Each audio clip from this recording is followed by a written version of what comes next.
So what we have done in Kenya in partnership with Vodafone is to start a digital skills training for teachers, equipping the teacher with the digital skills. And on the other side, we are building up the digital schools, or looking at the existing schools and adding in digital components. And if you look at it from the bigger picture, from the global scale, having access to internet, having access to devices, having access to the content has helped pull Africa along, pull the children along.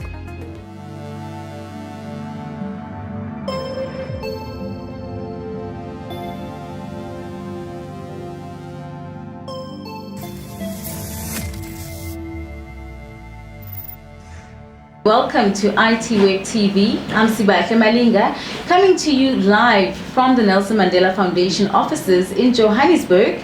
And here, the Nelson Mandela Foundation, in partnership with Vodacom, have just released a research paper focusing on the critical role of digital technologies in Africa's education sector.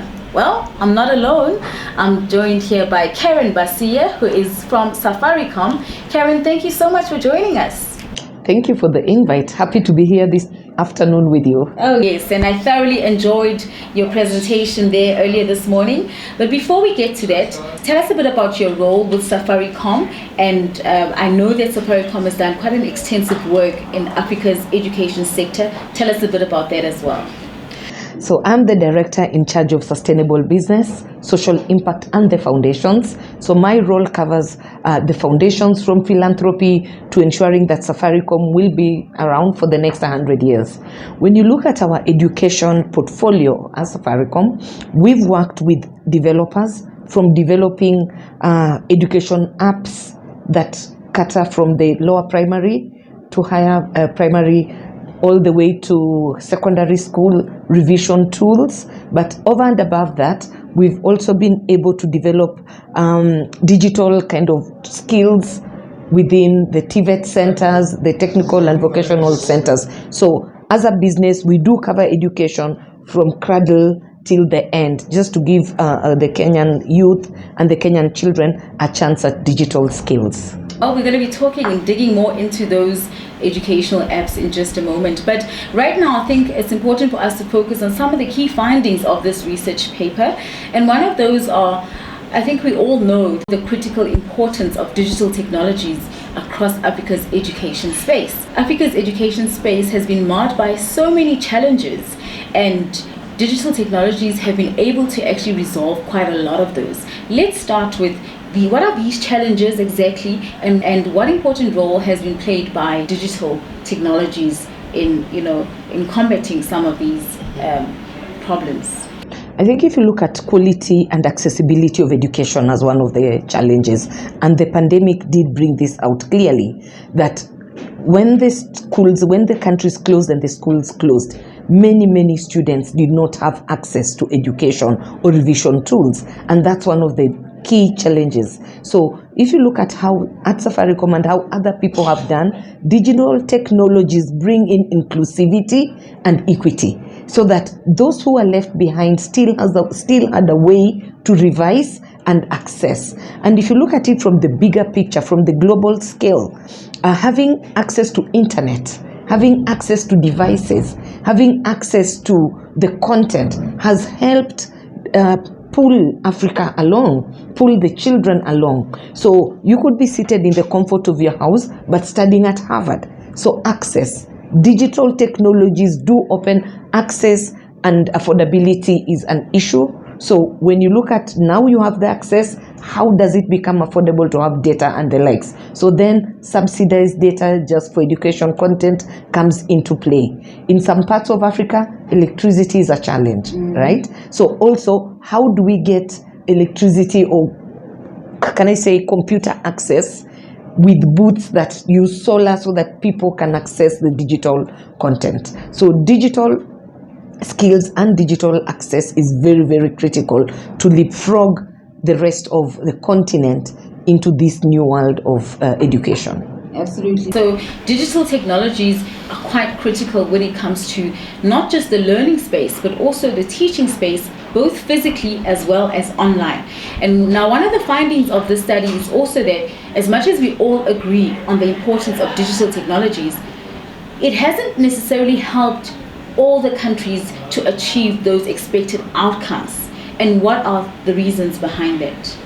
Yeah, I think when we look at how we were propelled into this space, we did leave a few people behind.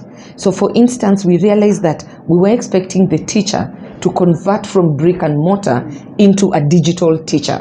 So what we have done in Kenya in partnership with Vodafone is to start a digital skills training for teachers.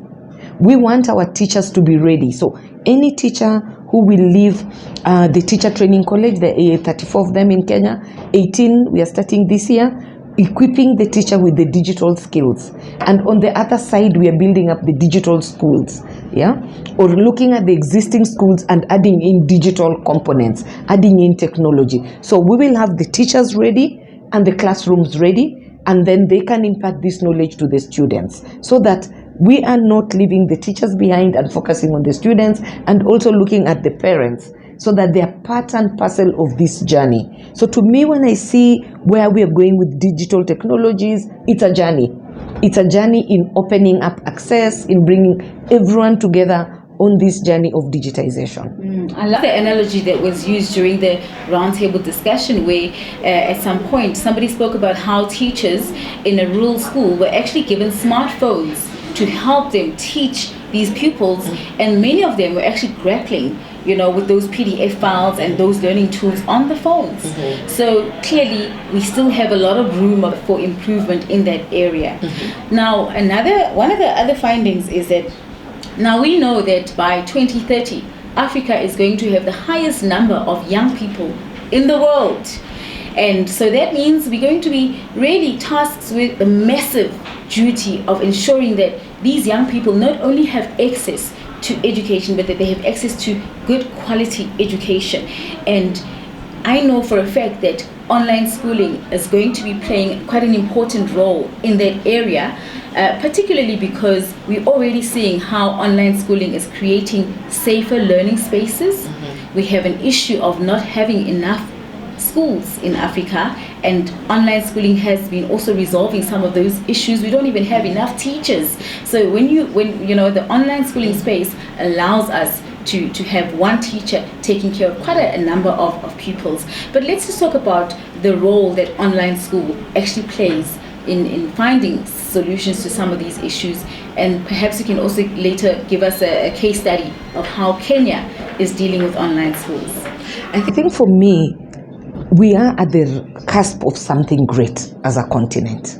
We are at a place where if we get it right, then we'll leapfrog many people into the fourth industrial revolution. And I think for Africa, in education, in technology, and the youth that we have, we should leapfrog everyone in the fourth industrial revolution. So when I look at how technology is helping, there are ways in which technology has helped by being able to access revision tools. One, you can revise online at your own pace and at your own time. I've seen how the digital schools are being set up, and I know in some instances you all have to be somewhere wherever the teacher starts at 9 to a certain time. But to me, I think the future will be learning at your time and at your pace and at the right level. That's how we'll tackle the quality education system. I could be a grade 8 student, but I can't do grade 2. I can't do grade 2 work. So I need to have access to the grade 2 work and start learning at that level until I get to my grade. So I think how we should reshape it is provide access to education, have vibrant platforms of education that maybe I want to study mathematics at 10 and I don't want to do it at 9 with everyone because maybe I'm not the best learner in a group kind of learning. So how do we make this content accessible when I'm ready? Yeah.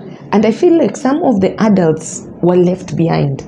How do we also bring them into this space of learning within your safety and comfort? So for me, it's an exciting way in which many people can access quality education that is standardized, great curricula. The problem right now that I see is that everyone wants to start an online school.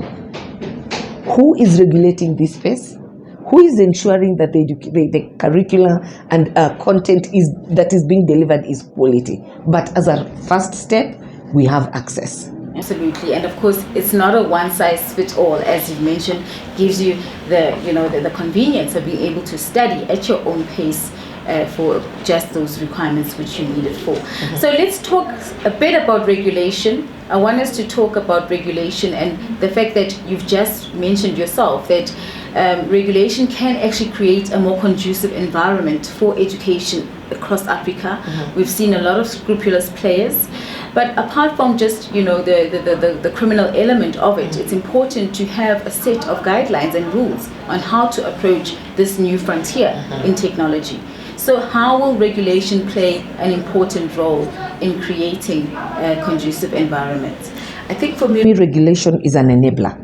It should not be curtailing the growth of this space. So the regulation should be about enabling access, enabling online learning, and enhancing what is already happening. So the regulations should be about partnerships, how partnerships will look like, how we will all be working together, because look at the technology providers, look at the education content providers, and the government. So the regulation should be about bringing the groups together for a common purpose, which is provision of quality, affordable, and accessible education.